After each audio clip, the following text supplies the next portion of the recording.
The Bible teaches that all land animals, including dinosaurs, were created on the sixth day of creation, just thousands of years ago, and they were all named by Adam just before God handed over his completed creation to Adam and Eve. Right there, that. If you don't see how ridiculous it is to take Genesis literally from that, I honestly don't know what to say. How long do you think it took Adam to name every creature? How creative was the guy? I mean, there are about 8.5 million species on the planet that we know of today, and there are an estimated 5 billion species that have gone extinct. Now let's ignore the extinct ones for now, even though you're suggesting that he would have had to name those too, and let's also cut the estimated number of species in half just to be generous. That means if he was able to come up with a new name every minute, he would have had to be naming things for 4 million minutes, or just over 7.5 years, if he went straight without sleeping, just under 11.5 years if he slept for 8 hours a day, and did nothing else except name animals all day long, every day.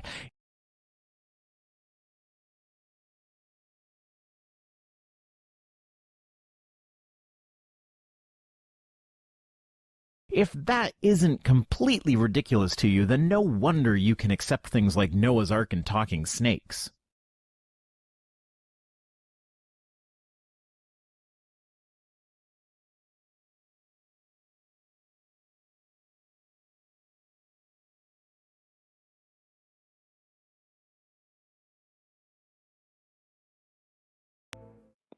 Bueno, aquí les presentamos a la muñeca de Bessie que se la regalaron a sus 15 años.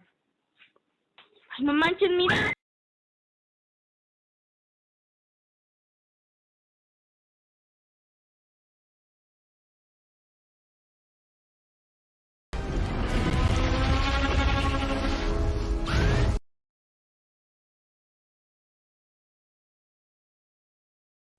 Charging them to take dominion over his completed creation. Then, about 4,300 years ago, the entire world was deluged by Noah's flood, and the dinosaurs, along with billions of other creatures, were wiped out. Let's take a quick look at some evidences that show that the biblical account might actually be true. Okay, so you said billions there with a B, so I'm going to have to redo my math. If Adam named 1 billion species, he would have had to name one species per minute for 1,902 years straight, without any sleep, to get through them all. That's almost 1,000 years longer than Adam is said to have lived, and all this took place before God even thought to create Eve.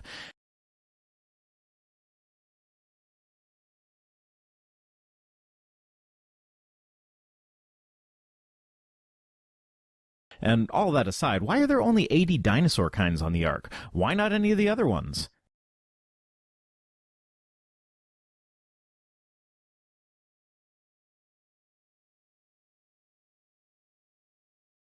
And why do you have kinds in quotation marks? Dinosaurs are cleverly designed. Consider this Triceratops. Its 2,000-pound head is mounted in a way that allows it to turn every which way, yet still be strong enough to ram something, even while running. So, Triceratops evolved a cool head. Therefore, the Bible is true? I don't follow.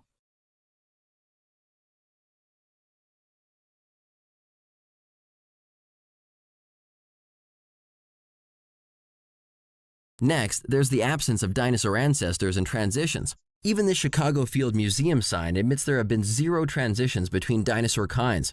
Okay, you're wrong on that point, but let's ignore that for the moment and just take what you said at face value. So what? We have hundreds of transitional fossils between other animals.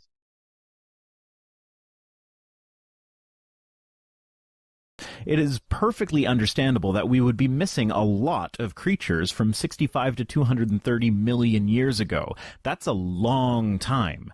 Now, evolution happens and is well documented, so having an ancient line of animals where we haven't found the exact transitions isn't exactly an airtight case against evolution. Fossilization is such a rare event that it is to be expected that we can't find all the animals in an ancestral line. Let me put it this way for you. Not having every single last scrap of information about every animal that ever was on the Tree of Life does not invalidate the information that we do have.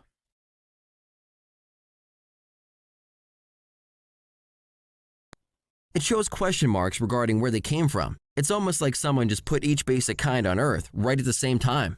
Except that each basic kind at the same time spans a period of about 170 million years. If they were all created at the same time, then how come we never found a single dinosaur from the Triassic period in the same layer as a dinosaur from the Cretaceous period? Why are they always separated by dinosaurs found in the Jurassic period, without exception? And why are no Jurassic dinosaurs found in the same layers as Triassic and Cretaceous?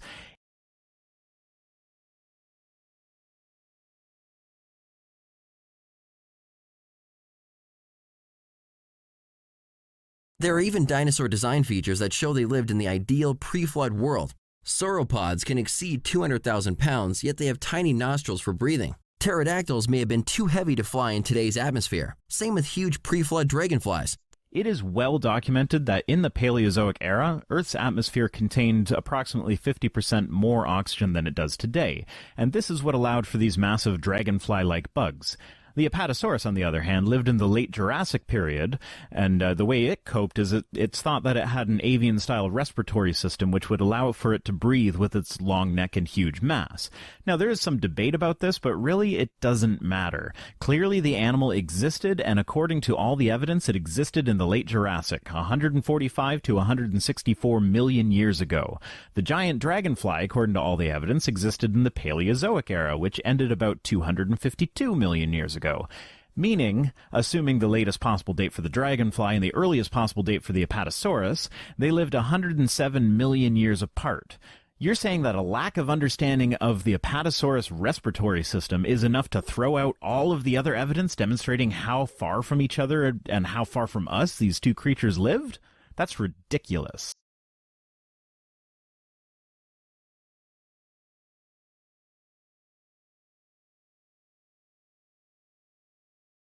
The fossil record is filled with giant creatures and plants. We know this because there are billions of dead things buried in rock layers laid down by water all over the Earth. Now, where have I heard that before? If there really was a global flood, you'd expect to find billions of dead things buried in rock layers laid down by water all over the Earth, and that's what you find. If there was a global flood, you'd expect to find billions of dead things buried in rock layers laid down by water all over the Earth. Billions of dead things buried in rock layers laid down by water all over the Earth. Why is it that all creationist arguments seem to lead right back to answers in Genesis? And when we look at the dinosaur fossil record, we see that they were buried furiously, rapidly, and simultaneously, oftentimes found fleeing in groups. I wonder if that might have anything at all to do with the fact that a relatively quick burial in sediment is one of the prerequisites for becoming a fossil in the first place.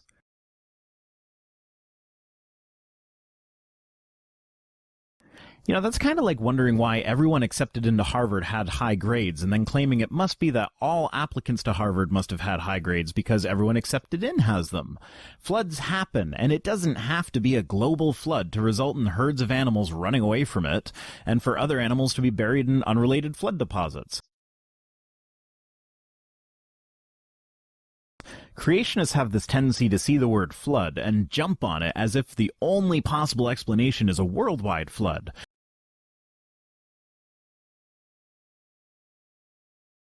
It wouldn't surprise me at all if their next move was to use videos from the flood in Houston and show it as evidence for Noah's flood.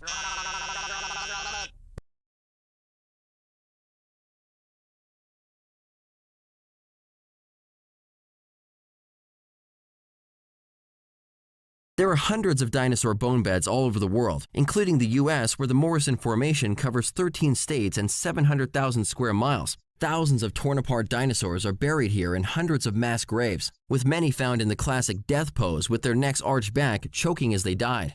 So what's your point? Dino bones are often found in the death pose, therefore the Bible is true? Where does it cover the dinosaur death pose in the Bible? Maybe if that were in there somewhere, it would have a bit more credibility.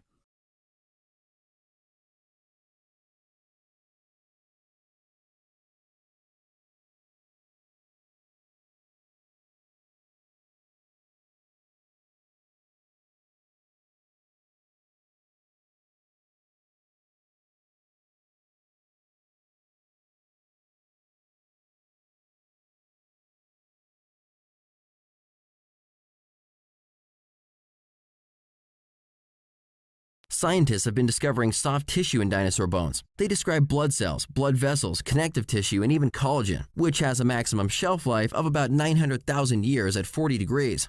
Ugh, soft tissues again? Really? Now, I noticed that once again you neglect to mention that the collagen they found was almost identical to ostrich collagen, which definitely supports the idea that modern birds evolved from dinosaurs.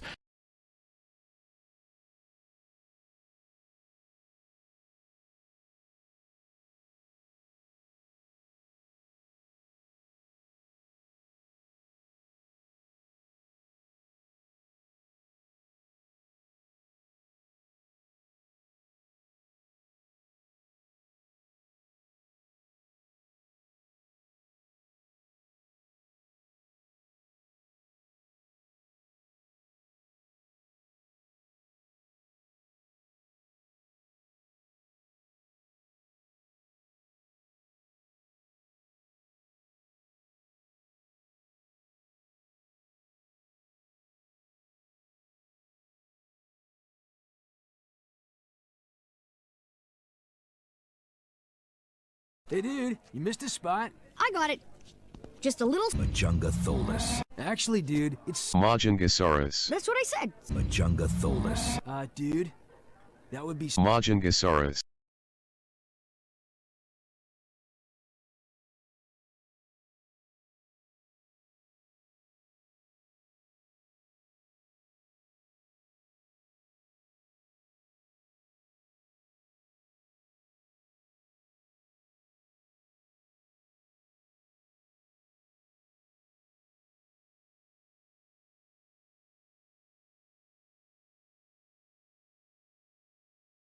People who believe in evolution don't believe in God, and people say matter gave rise to life. You've got to understand, matter had to give rise to zillions and zillions and zillions and zillions of bits of information, and over millions of years, information keeps coming from matter, new information to form all the different kinds of animals and plants, zillions of bits of information. You know what's interesting?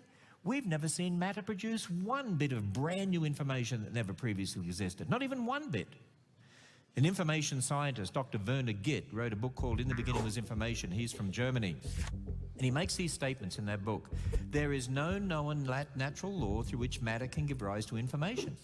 And he says this, a code system, in other words, a language, is always the result of a mental process. It requires an intelligent origin or inventor.